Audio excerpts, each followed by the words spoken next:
Hello friends, ನಾವಿವತ್ತು ಸಮಾಂತರ ಶ್ರೇಣಿಗಳು ಅಂದ್ರೆ ಅರ್ಥಮೆಟಿಕ್ ಪ್ರೋಗ್ರೆಷನ್ ಅನ್ನುವಂಥ ಪಾಠದ ಲೆಕ್ಕಗಳನ್ನ ಮಾಡ್ತಾ ಇದ್ವಿ. ನೋಡಿ, ಈ ಲೆಕ್ಕದಲ್ಲಿ ಏನು ಕೊಟ್ಟಿದ್ದಾರೆ ನೋಡೋಣ.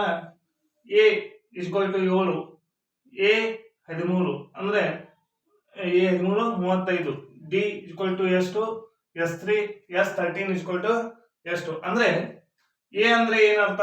ಸಮಾಂತರ ಶ್ರೇಣಿಯಲ್ಲಿ ಮೊದಲನೇ ಪದವನ್ನು ಕೊಟ್ಟಿದ್ದಾರೆ 7, 13ನೇ ಪದವನ್ನು ಕೊಟ್ಟಿದ್ದಾರೆ A13 ಅಂದ್ರೆ 13ನೇ ಪದ ಎಷ್ಟು? 35. ಡಿ ಅಂದ್ರೆ ಸಾಮಾನ್ಯ ವ್ಯತ್ಯಾಸ, ಡಿಫರೆನ್ಸ್. ಡಿ ಅನ್ನ ಕಂಡುಹಿಡಬೇಕು ಮತ್ತು ಆ 13 ಪದಗಳ ಮೊತ್ತವನ್ನು ನಾವು ಏನ್ ಮಾಡಬೇಕಾಗಿದೆ? ಕಂಡುಹಿಡಬೇಕಾಗಿದೆ. ಮೊದಲನೇದಾಗಿ ನಾವೇನ್ ಕಂಡುಹಿಡಿಯೋಣ? ಡಿ ಅನ್ನ ಕಂಡುಹಿಡಿಯೋಣ. ನೋಡಿ, ಡಿ ಕಂಡುಹಿಡಬೇಕಂದ್ರೆ ನಮಗೆ ಯಾವ ಫಾರ್ಮುಲಾ ಗೊತ್ತಿರಬೇಕು?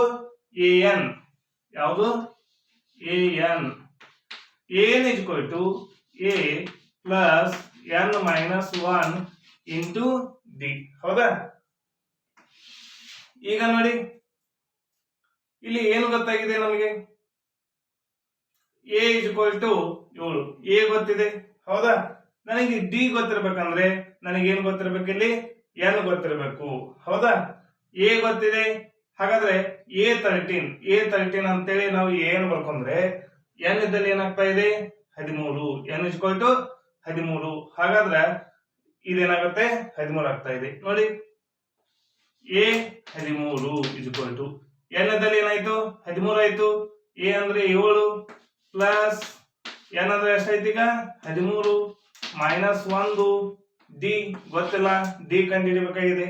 ಹಾಗೆ ಬರ್ಕೊಳ್ಳಿ. ಹೌದಾ? ಈಗ ನೋಡಿ, A13 ಗೊತ್ತಿದೆ ನನಗೆ. 13ನೇ ಪದ 35 ಇಸ್ಕ್ವಲ್ ಟು 7 ಪ್ಲಸ್ 13ರಲ್ಲಿ 1 ಕಳೆದ್ರೆ 12 ಡಿ. 12 ಡಿ ಅಂದ್ರೆ ಇಲ್ಲಿ 12 ಗುಣಾಕಾರ ಡಿ ಇದ್ದಾಗೆ. ಈಗ ನೋಡಿ, 7ನೇ ಕಡೆ ಕರ್ಕೊಂಡ್ ಬರೋಣ. 35 ಪ್ಲಸ್ ಅದದ್ದು ಈ ಕಡೆ ಬಂದ್ರೆ ಮೈನಸ್ ಆಯ್ತು. ಈ ಕಡೆ 12 ಡಿ ಅನ್ನ ನಾನು ಹೆಂಗ್ ಬರೀತೀನಿ? 12 ಗುಣಾಕಾರ ಡಿ ಅಂತೇಳಿ ಬರ್ಕೊಳ್ತಿದ್ದೀನಿ. ಈಗ ನೋಡಿ, 35ರಲ್ಲಿ 7ನ ಕಳೆದಾಗ ಎಷ್ಟಾಗ್ತಾ ಇದೆ? 28. ಎಷ್ಟು? 28. ಹೌದಾ? ಈಗ ನೋಡಿ, 12 ಗುಣಾಕಾರ ಡಿ. ಈಗ ನನಗೆ ಡಿ ಬೇಕಾಗಿದೆ. ಈ 12 ಈ ಕಡೆ ಗುಣಾಕಾರ ಇದೆ, ಈ ಕಡೆ ಬಂದಾಗ ಏನಾಗ್ತಾ ಇದೆ? ಭಾಗಾಕಾರ. ಏನಾಗ್ತಾ ಇದೆ? ಭಾಗಾಕಾರ. ಹೌದಾ? 28 divided by 12. 28 divided by 12 is equal to ಏನಾಗ್ತಾ ಇದೆ? ಡಿ. ಇಸ್ಕ್ವಲ್ ಟು ಡಿ ಅಂತೇಳಿ ನಾವು ಹೇಳ್ತಾ ಇದ್ವಿ. ಹೌದಾ? ಈಗ ನೋಡಿ, 4 7 4 3. ಹಾಗಾದ್ರೆ ಡಿ ಎಷ್ಟಾಯ್ತು? 7 3/4. ಡಿ ಎಷ್ಟಾಯ್ತು? 7 3/4 ಅಂತೇಳಿ ನಾವು ಹೇಳ್ಬಹುದು. ಈಗ ನೋಡಿ, ನಮಗೆ ಎ ಸಿಕ್ತು, ಡಿ ಸಿಕ್ತು. ಹಾಗಾಗಿ ಎನ್ ಕೂಡ ನಮಗೆ ಸಿಕ್ಕಿದೆ. ಎನ್ ಎಷ್ಟು? 13. ಹಾಗಾಗಿ ಈ ತರದಿಂದ ನಾವೇನು ಕಂಡುಹಿಡೋಣ? S13. ಹಾಗಾದ್ರೆ ಇದಕ್ಕೆ ಸೂತ್ರ ಯಾವ್ದಂದ್ರೆ SN ಫಾರ್ಮುಲಾ.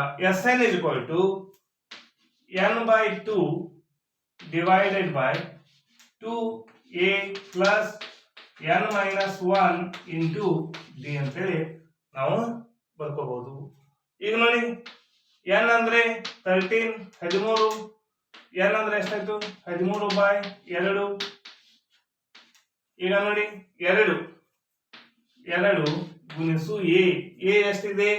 7. ಹೌದಾ? 7 ಪ್ಲಸ್ 13 ಮೈನಸ್ 1. 13 ಮೈನಸ್ 1. ಇನ್ನು ಡಿ ಗೊತ್ತಿದೆ ನಮಗೆ. ಎಷ್ಟಾಗ್ತದೆ? 7 3/4 ಅಂದ್ರೆ ಗುಣಾಕಾರ ಇದೆ. 7 3/4 ಹಾಗೆ ಬರೀರಿ. ಈಗ ನೋಡಿ, S13 ಹಾಗೆ ಬರೋಣ. 13 2/2 ಹಾಗೆ ಇಡಿ. ಇಲ್ಲಿ ನೋಡಿ, 2 7 14 ಪ್ಲಸ್ 13ರಲ್ಲಿ 1 ಮೈನಸ್ ಮಾಡಿದಾಗ ಎಷ್ಟಾಗ್ತಾ ಇದೆ? 12 ಗುಣಾಕಾರ 7 3/4. ಇಲ್ಲಿ ನೋಡಿ, ಇಲ್ಲಿ ಗುಣಾಕಾರ ಇದೆ. ಗುಣಾಕಾರ ಇದ್ದಾಗ 3 1 3 4 ಕ್ಯಾನ್ಸಲ್ ಆಗ್ತಾ ಇದೆ. ಹೌದಾ? 3 1 3 4 12. ಈಗ ನೋಡಿ, S13 ಅಂದ್ರೆ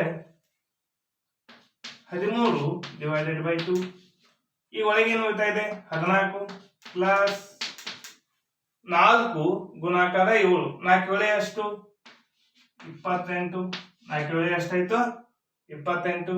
ಈಗ ನೋಡಿ 13 ಎರಡು ಅಂಶನ ಹಾಗೆ ಇದೆ. ಈಗ 14ಕ್ಕೆ 28ನ ಕೂಡ್ಸೋಣ. ಕೂಡಿಸಿದಾಗ ಏನಾಗ್ತಾ ಇದೆ 4ಕ್ಕೆ ಅಂತ ಕೂಡಿಸಿದ್ರೆ 12 ಕೈಲ 1 1 1 2 2 2 4 ಹಾಗಾದ್ರೆ ಎಷ್ಟಾಯ್ತು 42. ಇಲ್ಲಿ ನೋಡಿ ಇಲ್ಲಿ ಏನೂ ಇಲ್ಲ ಅಂದ್ರೆ ಬ್ರಾಕೆಟ್ ಇದೆ, ಬ್ರಾಕೆಟ್ ದಲ್ಲಿ ಏನೂ ಇಲ್ಲ ಅಂದ್ರೆ ಇಲ್ಲಿ ಏನರ್ಥ ಇದೆ ಗುಣಾಕಾರ. ಹಾಗಾದ್ರೆ ಗುಣಾಕಾರದಿಂದ 2 ಒಂದ್ಲೆ 2 ಎರಡ್ಲೆ 2 ಒಂದ್ಲೆ ನೋಡಿ 13 ಗುಣಾಕಾರ 21 13 ಗುಣಾಕಾರ 21 ಆಯ್ತು.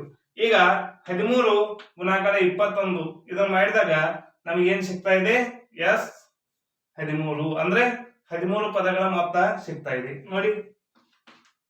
13 ಒಂದ್ಲೆ 13 ಕೈಲ 1 13 ಎರಡ್ಲೆ 26 1 ಕೂಡಿಸಿದ್ರೆ 27 273. ಹಾಗಾದ್ರೆ ಇದೇನು ಎಸ್ 13. ಎಸ್ 13 ಅಂದ್ರೆ ಏನು 13 ಪದಗಳ ಮೊತ್ತ.